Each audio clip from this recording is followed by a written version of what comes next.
नमस्कार साथियों, आपके अपने YouTube चैनल हिंदी पीडिया में एक बार फिर से आप सभी का अभिनंदन। आइए आज हम सभी कक्षा 8वीं की बसंत पुस्तक के प्रश्न अभ्यास करते हैं। तो आज के प्रश्न अभ्यास में चैप्टर 11 जब सिनेमा ने बोलना सीखा पाठ का परिचय एवं अभ्यास पढ़ेंगे। आइए सबसे पहले पाठ परिचय पढ़ते हैं। प्रस्तुत पाठ जब सिनेमा ने बोलना सीखा के लेखक कौन हैं? प्रदीप कुमार, प्रदीप तिवारी जी हैं। लेखक कौन है? प्रदीप तिवारी जी हैं। आप सभी ध्यान से इसको करेंगे। प्रदीप तिवारी जी ने इस पाठ में सिनेमा जगत में आए क्रांतिकारी परिवर्तन को उजागर करने की कोशिश की है। क्रांतिकारी परिवर्तन को उजागर करने की कोशिश की है। इस तरह से आप देख पा रहे हैं कि आरंभ में मूक फिल्में यानी आवाज़ रहित फिल्में बनती थी, उनमें किसी तरह की आवाज़ का प्रयोग नहीं होता था। इस पाठ के आगमन से आम जन की बोल भाषा का राष्ट्रीय स्तर पर विकास हुआ, अर्थात उर्दू मिश्रित हिंदी का विकास राष्ट्रीय स्तर पर हुआ। उर्दू न बोल पाने के कारण ही फिल्म के नायक विट्ठल फिल्म से बाहर कर दिए गए थे, लेकिन जब उन्होंने उर्दू सीख ली और मुकदमा दायर करके जीत हासिल कर ली, तब उन्हें फिल्म का नायक बना दिया गया। इस तरह से फिल्म हमें यह सिखाती है कि हमें अपनी आम बोलचाल की भाषा का प्रयोग सीखना चाहिए। आइए आगे चलते हैं प्रश्न अभ्यास पर। पाठ से का पहला प्रश्न है, जब पहली बोलती फिल्म प्रदर्शित हुई तो उसके पोस्टरों पर कौन से वाक्य छापे गए? उस फिल्म में कितने चेहरे थे? स्पष्ट कीजिए। उत्तर जो इस तरह से आप लिखेंगे कि जब पहली बोलती फिल्म प्रदर्शित हुई तो उसके पोस्टरों पर छापे गए वाक्य इस प्रकार थे कि सजीव हैं, सांस ले रहे हैं, 100% बोल रहे हैं, 78 मुर्दा इंसान जिंदा हो गए, उनको बोलते बातें करते देखो। अर्थात इसमें 78 चेहरे ऐसे हैं जो जिंदा होकर चलते फिरते और बोलते बातें करते हुए दिखाई देते हैं। इस तरह से इसके उत्तर को आप लिख सकते हैं। दूसरा प्रश्न है, पहला बोलता सिनेमा बनाने के लिए फिल्मकार अरदेशीर एम ईरानी को प्रेरणा कहाँ से मिली? उन्होंने आलम आरा के लिए आधार कहाँ से लिया? विचार व्यक्त कीजिए। उत्तर इस तरह से लिखेंगे, पहला बोलता सिनेमा बनाने के लिए फिल्मकार अरदेशीर एम ईरानी ने हॉलीवुड की एक बोलती फिल्म सो बोट देखी, तभी उनके मन में बोलती फिल्म बनाने की प्रेरणा जगी। इस फिल्म का आधार उन्होंने पौराणिक कथाओं, पारसी रंगमंच के नाटकों तथा अरबी प्रेम कथाओं से आलम आरा फिल्म का आधार लिया। इस तरह से आप उत्तर लिखेंगे। तो बच्चों आगे तीसरा प्रश्न जो है, विट्ठल का चयन आलम आरा फिल्म के नायक के रूप में हुआ, लेकिन उन्हें हटाया क्यों गया? विट्ठल ने पुनः नायक होने के लिए क्या किया? विचार व्यक्त कीजिए। आशा है यह प्रश्न आपको बहुत ही अच्छे से समझ में आ रहे होंगे। विट्ठल का चयन आलम आरा फिल्म के नायक के रूप में हुआ था। उन्हें फिल्म से इसलिए हटाया गया कि उन्हें उर्दू बोलने में परेशानी होती थी। पुनः अपना हक पाने के लिए उन्होंने मुकदमा कर दिया। विट्ठल मुकदमा जीत गए और भारत की पहली बोलती फिल्म आलम आरा के नायक बने। इस तरह से चौथे प्रश्न पर चलते हैं। पाठ से के चौथे प्रश्न पर, पहली सवाक फिल्म के निर्माता निर्देशक अरदेशीर को जब सम्मानित किया गया, तब सम्मानकर्ताओं ने उनके लिए क्या कहा था? अरदेशीर ने क्या कहा और इस प्रसंग में लेखक ने क्या टिप्पणी की? लिखिए। अगर इसका उत्तर आपको जब लिखना होगा तो आप इस तरह से अपना उत्तर लिखेंगे कि पहली सवाक फिल्म के निर्माता निर्देशक अरदेशीर को फिल्म प्रदर्शन के 25 वर्ष पूरे होने पर सम्मानित किया गया। 25 वर्ष पूरे होने पर सम्मानित किया गया और उन्हें भारतीय सवाक फिल्मों का पिता कहा गया। तो उन्होंने उस मौके पर कहा था, मुझे इतना बड़ा खिताब देने की जरूरत नहीं है, मैंने तो देश के लिए अपने हिस्से का जरूरी योगदान दिया है। इस प्रसंग में लेखक ने अर्देशीर को विनम्र कहा है। लेखक ने अर्देशीर एम ईरानी को विनम्र कहा है। इस तरह से इस प्रश्न का उत्तर लिख पाएंगे। चलिए पाठ से आगे का पहला प्रश्न आज जो है, मूक सिनेमा में संवाद नहीं होते, उसमें दैहिक अभिनय की प्रधानता होती है, पर जब सिनेमा बोलने लगा उसमें अनेक परिवर्तन हुए। उन परिवर्तनों को अभिनेता, दर्शक और कुछ तकनीकी दृष्टि से पाठ का आधार लेकर खोजें, साथ ही अपनी कल्पना का भी सहयोग लें। इसका उत्तर जब लिखेंगे तो आप ध्यान देंगे कि इसमें पहले अभिनेता से संबंधित बातें लिखनी हैं, फिर आपको दर्शक से संबंधित महत्व की बातें लिखनी हैं, फिर फिल्म में तकनीकी प्रयोग क्या किए गए इससे संबंधित बातें लिखनी हैं। इस तरह से जब लिखेंगे तभी इसका सही उत्तर लिख पाएंगे। आइए, मूक सिनेमा ने बोलना सीखा तो बहुत सारे परिवर्तन हो गए, जो इस प्रकार हैं। पहले अभिनेता के संदर्भ में देख लेते हैं क्या क्या परिवर्तन हुए। मूक फिल्मों में काम करने वाले नायकों में पहलवान जैसा शरीर होना, स्टंट तथा उछल कूद करने की क्षमता पर ध्यान देकर चुना जाता था। किंतु जब फिल्में बोलने लगी अर्थात सवाक सिनेमा में, इन्हीं अभिनेताओं को संवाद कला में निपुण होना आवश्यक हो गया। इसके अलावा गायन की योग्यता रखने वाले अभिनेताओं की कद्र बढ़ गई। अभिनेता के संदर्भ में इस तरह आप ध्यान देंगे कि अभिनेता को पढ़ा लिखा होना चाहिए, उसे गायन आना चाहिए, संगीत आना चाहिए, क्योंकि अब उसे बोलना और पढ़ना था। इस तरह से दर्शक के संदर्भ में देखिए क्या क्या परिवर्तन हुए।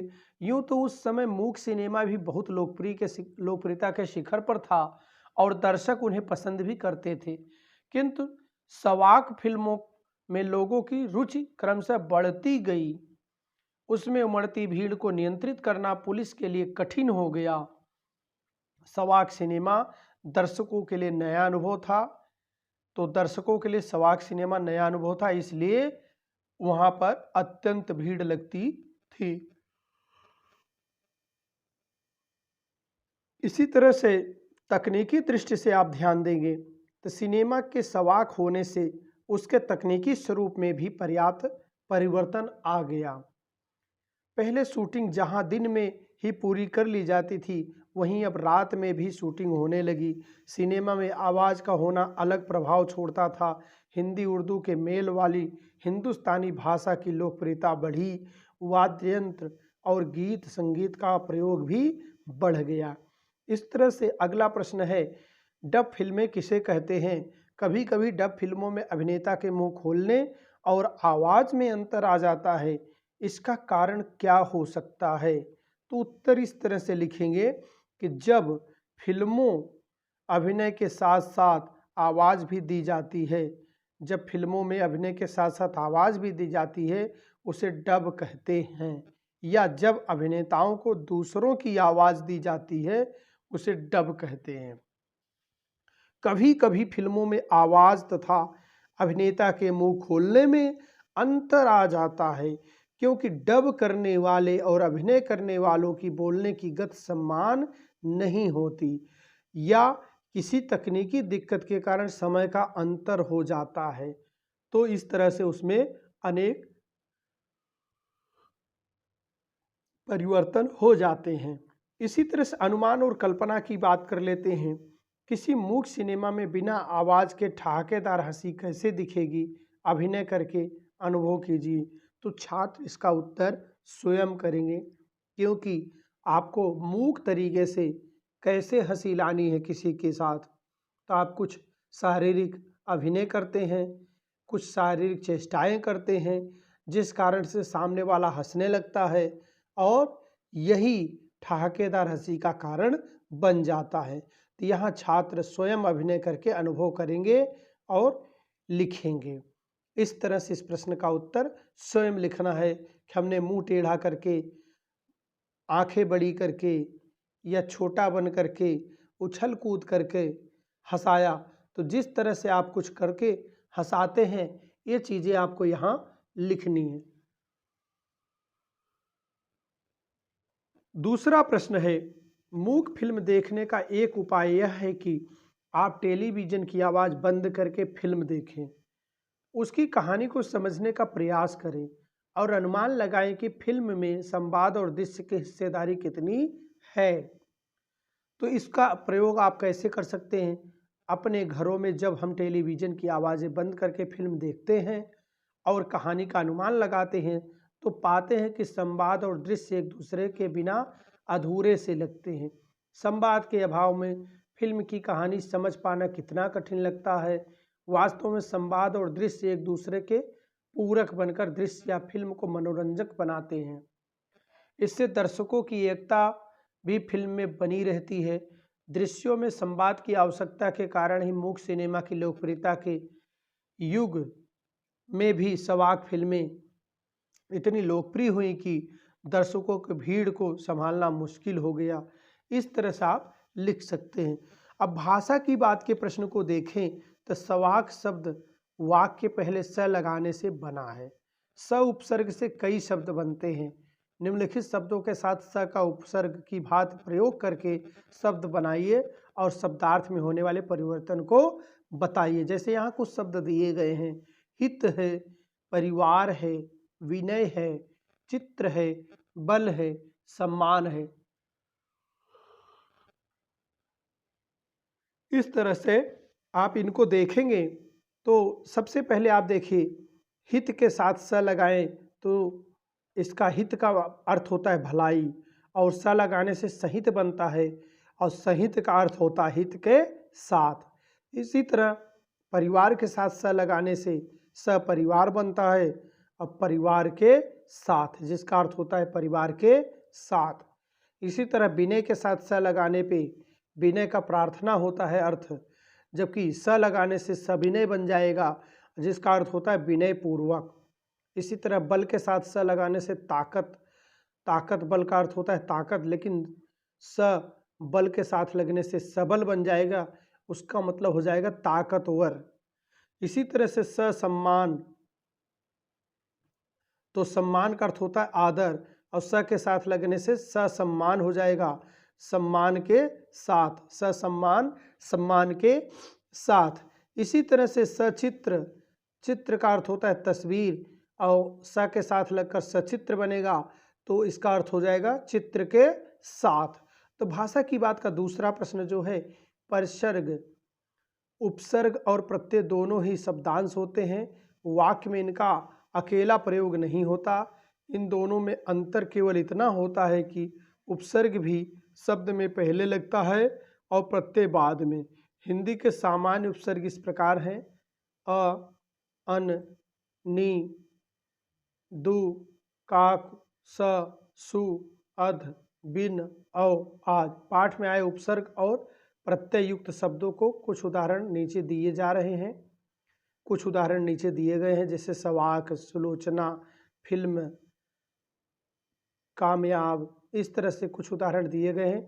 इस प्रकार 15 उदाहरण खोज कर लिखिए और अपने सहपाठियों को दिखाइए। तो सभी छात्र यहाँ से जैसे हमने लिख रखे हैं, मूल शब्द, उपसर्ग, प्रत्यय और शब्द। तो यहाँ पर देखिए, पहले मूल शब्द लिखना है आपको, एक बॉक्स बनाना है, मूल शब्द लिखना है। उसके बाद मूल शब्द के साथ अगर उपसर्ग लग रहा है उपसर्ग लिखना है, अगर प्रत्यय लग रहा है तो प्रत्यय लिखना है। फिर अंत में नया शब्द लिखना है, जो नया शब्द आपका बन जाए। तो जैसे यहाँ हमने एक शब्द लिया सार, उसमें उपसर्ग लगाया अनु, तो नया शब्द बना अनुसार। इसी तरह हमने एक नया शब्द लिया मुख, उसमें उपसर्ग लगाया आ, तो नया शब्द बन गया आमुख। इसी तरह हमने परिवार मूल शब्द लिया, उसके साथ उपसर्ग लगाया स, तो नया शब्द बन गया सपरिवार। इसी तरह चाचा में मूल शब्द चाचा है, अब प्रत्यय लगाया एरा, तो चाचा धन एरा चचेरा, नया शब्द बन गया चचेरा। इसी तरह लेख शब्द लिया, मूल शब्द लेख, और उसमें क प्रत्यय लगाया, तो प्रत्यय लगाने से बन गया नया शब्द लेखक। इसी तरह से आप देख पा रहे हैं, नायक में अधि उपसर्ग लगाया तो नया शब्द मिल गया अधिनायक। इसी तरह मरण में आ उपसर्ग लगाया तो नया शब्द बन गया आमरण। इसी तरह काला में पन प्रत्यय लगाया तो नया शब्द बन गया कालापन। इसी तरह लड़ में आई प्रत्यय लगाया तो नया शब्द बन गया लड़ाई। इसी तरह संहार में उपसर्ग लगाया तो नया शब्द बन गया उपसंहार। तो इसी तरह ज्ञान में उपसर्ग लगाया तो नया शब्द बन गया अज्ञान। इसी तरह सज में आवट लगाया क्या प्रत्यय तो नया शब्द बन गया सजावट। इसी तरह सुनार में इन प्रत्यय लगाया तो नया शब्द बन गया सुनारिन। इसी तरह पर में जीवी प्रत्यय लगाया तो नया शब्द मिल गया परजीवी। इसी तरह जल में नया शब्द बन गया ज तो नया शब्द बना जलज। प्रत्यय लगाया जल मूल शब्द, ज प्रत्यय तो नया शब्द बन गया जलज। इसी तरह नायक मूल शब्द है, उसमें अधि उपसर्ग लगाया तो नया शब्द बन गया अधिनायक। इसी तरह हमने यहाँ 15-16 बनाए हैं। आपको 15-15 उपसर्ग और 15 प्रत्यय बनाने हैं जो किताब में मिलते हों, जो आपके पाठ्य पुस्तक में हों। तो आज के लिए कक्षा का यहीं समापन करते हैं। अगले कालांश में एक नए वीडियो के साथ मिलेंगे। इतना ही आज। धन्यवाद। जय हिंद, जय भारत।